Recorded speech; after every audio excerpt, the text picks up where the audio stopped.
मेरे कोई मतलब नहीं है। अब अगली 4 पंक्तियों में आपका टेस्ट में देखना चाहता हूं, आपके पंडित को जोरदार तालियां मिले। सुनिएगा कि जहां पद्मावती ने अग्नि से प्रेम कर परिभाषा बतलाई स्त्री के मान की, जहां पद्मावती ने 16,000 रानियों के साथ में अपने आप को अग्नि के हवाले कर दिया था। साहब, मेरी माताएं बहनें यहां पर नारी शक्ति के रूप में विराजमान हैं। आपके सम्मान में पढ़ता हूं और सबसे ज्यादा तालियां आपकी तरफ से आनी चाहिए मेरी माताओं। सुनिएगा कि जहां पद्मावती ने अग्नि से प्रेम कर परिभाषा बतलाई स्त्री के मान की, गोरा और बादल ने रण में हुंकार भर स्वामी भक्ति में परवाह ना की जान की, जहां कण कण गुण गान करता है सदा स्वाभिमानी राणा और चेतक महान की, पन्ना धाये पुत्रदान हाड़ी रानी शीशदान कर देती है वो धरती है राजस्थान की।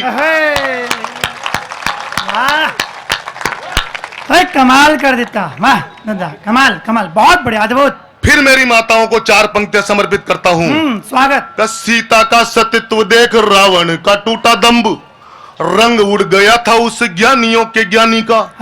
सीता का सतीत्व देख रावण का टूटा दंभ, रंग उड़ गया था उस ज्ञानियों के ज्ञानी का।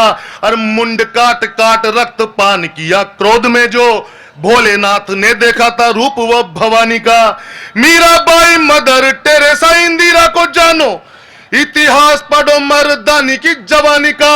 और अंतरिक्ष चीर कल्पना ने ये बता दिया है, नहीं है जवाब दुनिया में हिंदुस्तानी का।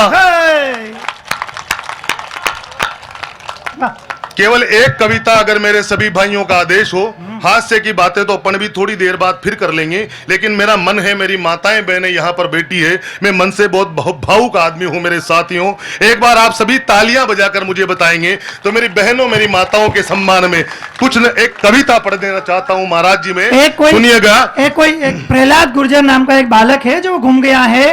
प्रहलाद गुर्जर, किसी का ध्यान जाता है तो मंच पर सूचित करे। प्रहलाद गुर्जर करके एक बालक है, अरे आमली से कवि सम्मेलन में कहीं नहीं। स्वागत। मेरी माताओं को प्रणाम करते हुए कहता हूं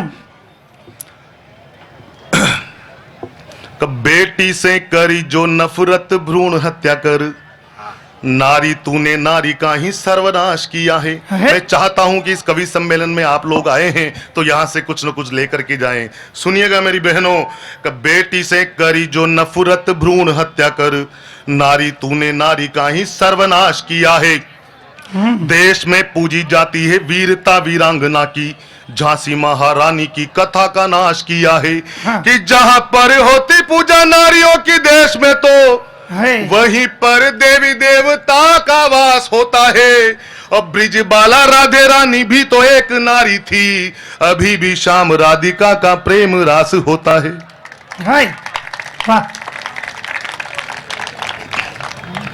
दान की करूं तो बात, कन्यादान महादान, इसी से ही मिलती हैं बैकुंठ की सीढ़ियां। दान की करूं तो बात, कन्यादान महादान, इसी से ही मिलती हैं बैकुंठ की सीढ़ियां। और बेटी से ही लाड़ प्यार, बेटी परिवार सारा, बेटी से ही तैरती है साथ साथ पीढ़ियां। कब बेटी से ही घर बार, बेटी लक्ष्मी पार्वती वंश की परंपरा को आगे बढ़वाएगी।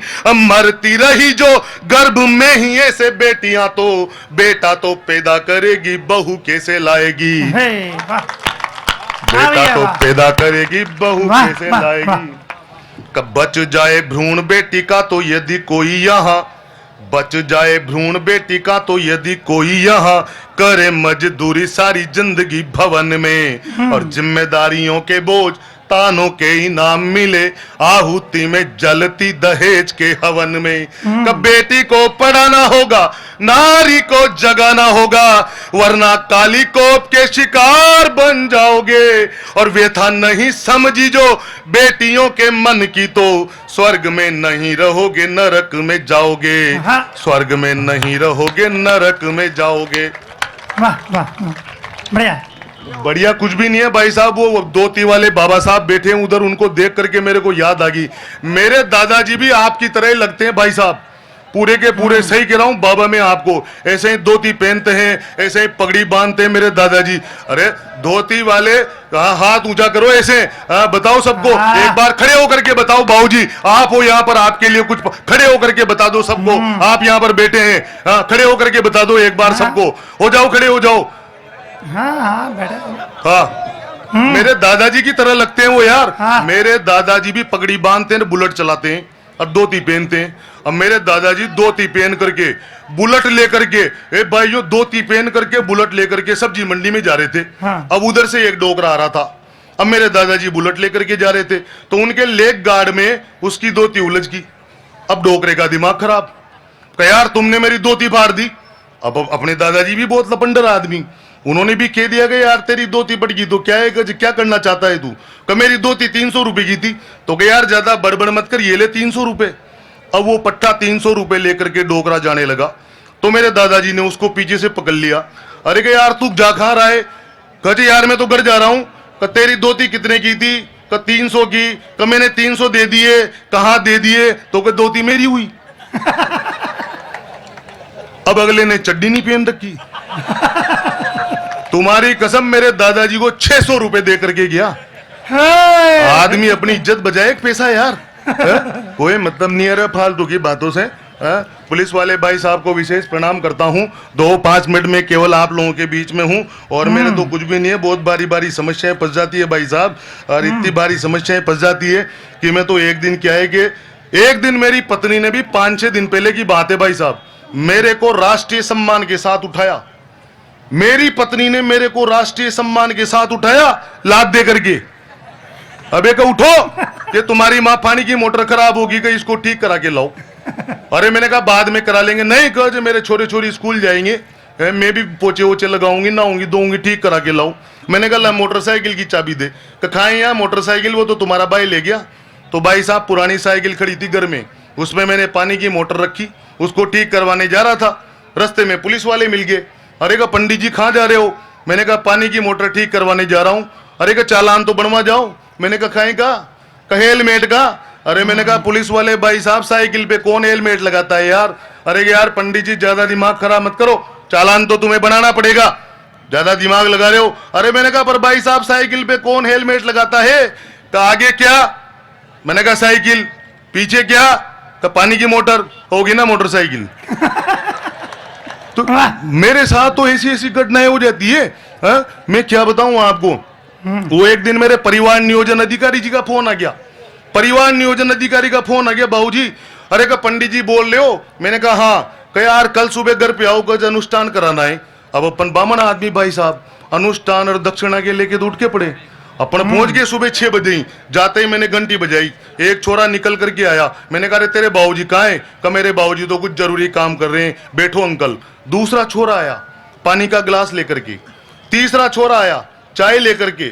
चौथे को भाभी जी स्कूल छोड़ने जा रहे थे। पांचवा वहां प्लास्टिक की रेल चला रहा था। छठा पालने में झूल रहा था। मेरा बैठे बैठे दिमाग खराब। मैंने कहा ये परिवार नियोजन अधिकारी और इसके इतने सारे छोरे छोरी। 2 घंटे तक बैठा रहा भाई साहब। 2 घंटे बाद में वो परिवार नियोजन अधिकारी जी आए। आते हैं बोले कि पंडित जी लिस्ट बनाओ। अरे नहीं, पहले मेरे को ये बताओ ये घर में कौन सा भ्रष्टाचार है यार। तुम परिवार नियोजन अधिकारी, तुम्हारे घर में से 6-7 छोरे छोरी। अरे कि यार पंडित जी ज्यादा दिमाग पे लोड मत लो, इसके पहले मैं विकास अधिकारी था। मैं तो केवल 2 मिनट आपके बीच में हूं और मेरा स्थान लेता हूं। एक मेरे को मेरी बड़ी समस्या याद आ गई, पिछले दिनों की बात है भाई साहब। मैं रहता हूं अंता से कोटा कितने किलोमीटर, 50 किलोमीटर। अब मेरे को कोटा में कोई काम था तो मैंने मेरी कार स्टार्ट करी। मैंने कहा यार कोटा का काम निपटा दो।